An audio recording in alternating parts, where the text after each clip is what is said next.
जनों से मिलते हैं, लोगों से, तो आए दिन महाराज जी भगवत प्राप्ति जिनको हो चुकी है ऐसा वो कहते हैं कि हमें आत्म साक्षात्कार हो चुका है, हमारी कुंडली जागरण हो गई है, हमें 2 बार ठाकुर जी ने दर्शन दे दिए, आते रहते हैं। ये प्रश्न उनके लिए पूछ रहे हैं कि उनके लिए क्या समाधान होना चाहिए, जैसे इसमें आपको महाराज जी।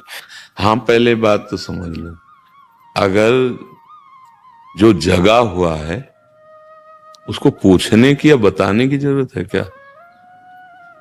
जो जगा हुआ है, और अगर स्वप्न में जगने का भान हो गया उसको, स्वप्न में एक नया स्वप्न कि मैं जग चुका हूं, तो फिर बोर्ड लग जाएंगे और फिर प्रचार प्रसार उस बात का होगा। मुझे कुंडली जागृत है बताने की, क्यों बताना चाहता है? देहाभिमान पुष्ट करना चाहता है, हमें इस प्रश्न से मतलब नहीं है। हम वो क्यों बताना चाहता है मेरी कुंडली जागृत है? वो क्यों कहना चाहता है कि मुझे आत्मबोध हो गया है? वो क्यों कह रहा है मुझे भगवत साख? कोई उससे पूछ रहा है विनय पूर्वक? कोई उस पर आक्षेप कर रहा है? ये अहंकार की दशा होती है, और अहंकार का लय हुए बिना कुछ नहीं होता। ये सब नाटक होता है, माया का नाटक होता है। सत्य जो मार्ग है अभी उस पे कदम नहीं। ब्रह्मरंध्र द्वार खुल गया था, छत पे टहल रहे थे, ब्रह्मरंध्र द्वार खुलते हुए तो मोक्ष को प्राप्त हो जाएगा, शरीर छूट जाएगा। ब्रह्मरंध्र खुल गया, तुम जीवित बैठे हो, प्राण तो ब्रह्मरंध्र खुलते ही निकल जाएंगे ना, लय हो गया, अब क्या बचा? वो बोल रहा है कि मेरे ब्रह्मरंध्र खुल गए, कुंडली जागृत। अरे कुंडली आप खेल तमाशा समझते हो क्या?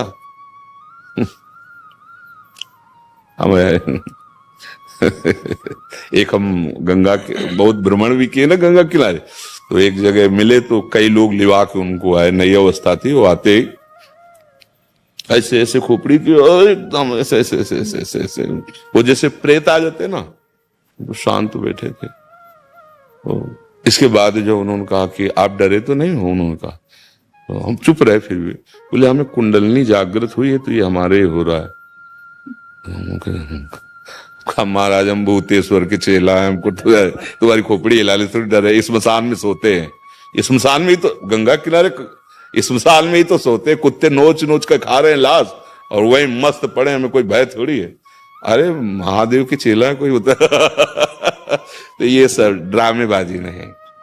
8 घंटे 10 घंटे पद्मासन में बैठा जाता है और अखंड ब्रह्मचर्य, तब कुंडलनी का मुख ऊपर की तरफ होता है, जैसे होता है वो गुप्त और शांत एकदम होता चला जाता है। ये भागवतिक मार्ग है। जैसे जैसे आत्मोदय होता है तो किससे हम वर्णन करेंगे? हाँ, कोई जिज्ञासु आर्त प्रणति होकर के जब कोई प्रश्न करता है तो अंदर प्रेरणा होती तो बोलना शुरू कर देता है। अहम शून्य कोई भी मार्ग में अंतःकरण में जो अहम धर्म है उसका जब लय हो जाता है तब वस्तु मिलती है। जब वस्तु मिलती है तब वो किसके लिए कहे, और जब तक वस्तु नहीं मिलती तो लगता है ना थोड़ा वो अहम की सारी दशा होती है। कोई भी हो, जब तक अहम गलित नहीं होता है तब तक परमार्थ में प्रवेश नहीं होता है। ये देहाभिमान, अभी जिससे चर्चा करें ना, स्थूल सूक्ष्म कारण, अब किससे चर्चा करें? जो दूसरा हो तो बात है, फिर हम क्यों बता रहे हैं? कोई जिज्ञासु है क्या बैठा है जो चरणों में प्रणति हो करके, और जैसे बाबा से पूछा, पूज्यपाद सिउड़िया बाबा जी से कि अहोभाग्य अखंडानंद स्वामी जी ने कि प्रभु मैं आपको जान गया।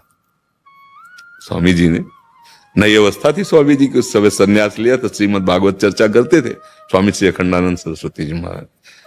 बाबा ने कहा जान गया? बोले जी कौन? बोले बाबा आप साक्षात ब्रह्म हो। तो तुम पार्थिव दृष्टि से ब्रह्म को देख सकते हो? पार्थिव दृष्टि से तुम ब्रह्म को, ब्रह्म दूसरी वस्तु, द्वैत वस्तु है क्या कि तुम दृश्य की तरह उसे देख सकते हो? वो गलत एकदम। तो बाबा आप एक जीवन मुक्त महापुरुष हो, तो जीवन मुक्त महापुरुष तो अनुभव में आता है, ये अनुभव स्वयं को होता है। आपने कहां से जाना, किससे जाना? वो बाबा आप ही बता दो आप क्या हो। बोले चराचर का मैं सेवक हूं। बाबा की वाणी में लिखा है चराचर का सेवक केवल भगवान होता है या ब्रह्मबोध संपन्न महापुरुष होता है। क्या कहा? मैं चराचर का सेवक हूं, पूज्य बाबा ने कहा।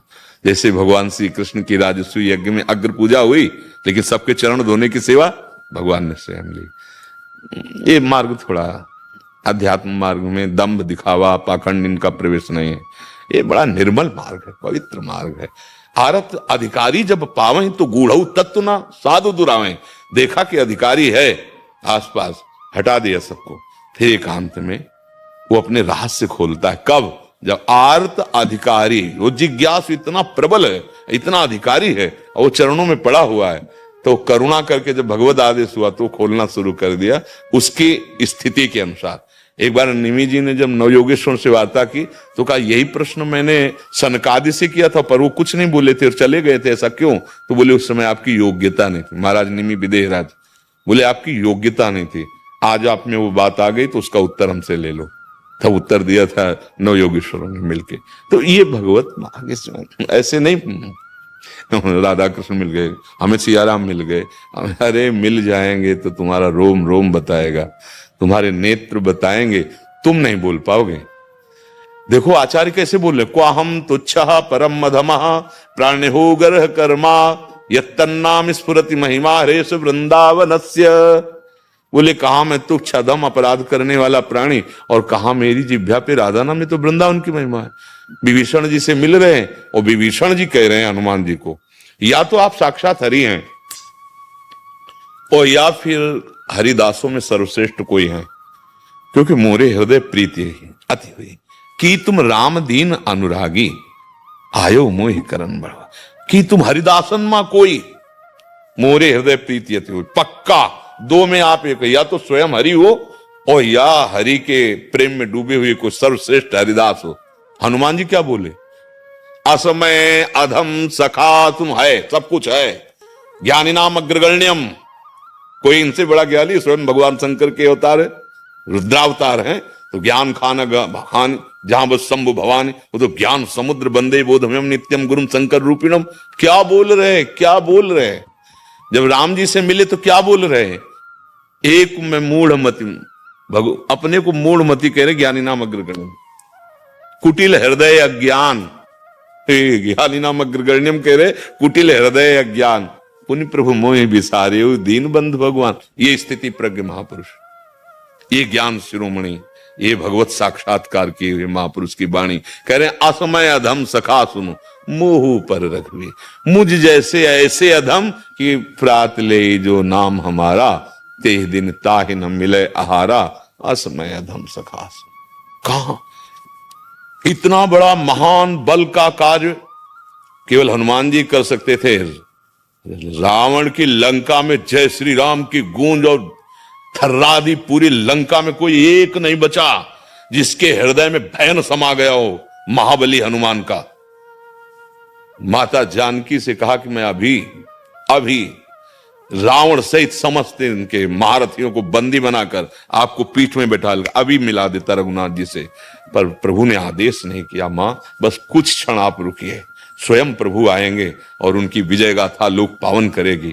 हनुमान जी जब अपार बलशाली भगवान महादेव जी तो है, लेकिन वो कैसे सोचिए, जब राम जी के समीप आते हैं और राम जी उनको हाथ पकड़कर अपने समीप बैठाना चाहते हैं, क्योंकि राम काज करके आ रहे, तो ऐसे कर गही निकट बैठा, ऐसे तो शकील के चरणों में बैठ जाते।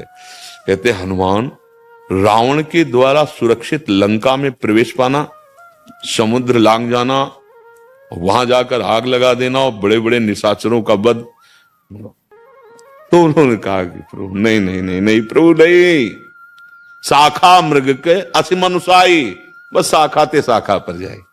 नाग सिंधु हाटकपुर जारा, निश्चर गण बद विपिन उजारा, सो तो प्रताप रघुराई, नाथ न कछु मोरी प्रभुताई। ये देखो ये भाषा निकल रही महापुरुष की, कह रहे मेरा बल बंदर का बल कितना डाल से डाल तक, ये समुद्र 400 योजन पार करके जा प्रभु, ये तो आपका प्रताप। लंका में जय श्री राम की गूंज विध्वंस मचा दिया, वहां मुझे राम प्रताप दिखाई दे रहा था, कहीं हनुमान नहीं थे प्रभु। हा बोला वचन विगत अभिमाना। बस हम संकेत में इतना कह रहे हैं कि वास्तविक जितनी स्थितियां वर्णन की गई हमारे लिए ही की गई। अगर हम ईमानदारी से सच्चाई से चले तो हम उस स्थिति को जरूर प्राप्त कर लेंगे, चाहे कुंडलनी जागरण हो, चाहे आत्मबोध हो, चाहे प्रेम हो, हमारे लिए तो बनी ना स्थितियां। ये धोखे में काहे को रखो, ईमानदारी से अंदर बैठ के देखो। काम क्रोध लोभ मोह मद मत्सर विजय प्राप्त किया इन पर, स्थूल सूक्ष्म कारण, इनका बाद हुआ क्या? कुंडलनी, क्या आत्मबोध, क्या सिया राम जी का साक्षात्कार, सबका एक ही फल होता है। अभी होता है नहीं, जब आपसे प्रारंभ हुआ, मम दर्शन फल परम अनुपा, जीव पाओ निज सहज स्वरूप। भगवान को जान गए तो भगवान बन गए आप। सोई जाने जी देव जनाई, जानत तुम्हें तुम। अच्छा, जब जान गए तो उसके सिवा कोई है नहीं, तो हम किससे बात करेंगे इस बात के लिए कि हमें ब्रह्मबोध हो गया है? हाँ, कभी कोई महापुरुष ऐसा नहीं बोलता मुझे भगवत प्राप्ति हो गई। जैसे किसी से पूछा गया कि आपको भगवत साक्षात्कार हो गया है, तो ना कह सकते हैं और ना हाँ कह सकते हैं। हाँ इसलिए नहीं कह सकते कि वो अनंत है, और ना इसलिए नहीं कह सकते कि जी नहीं सकते उसके बिना आधार नहीं है। जब मैं था तब हरि नहीं, अब हरि हैं, मैं ना है। पकड़ पाओ तो देख लो। लाली मेरे लाल की जित देखूं तित लाल, और लाली देखन मैं चली तो मैं भी हो गई लाल।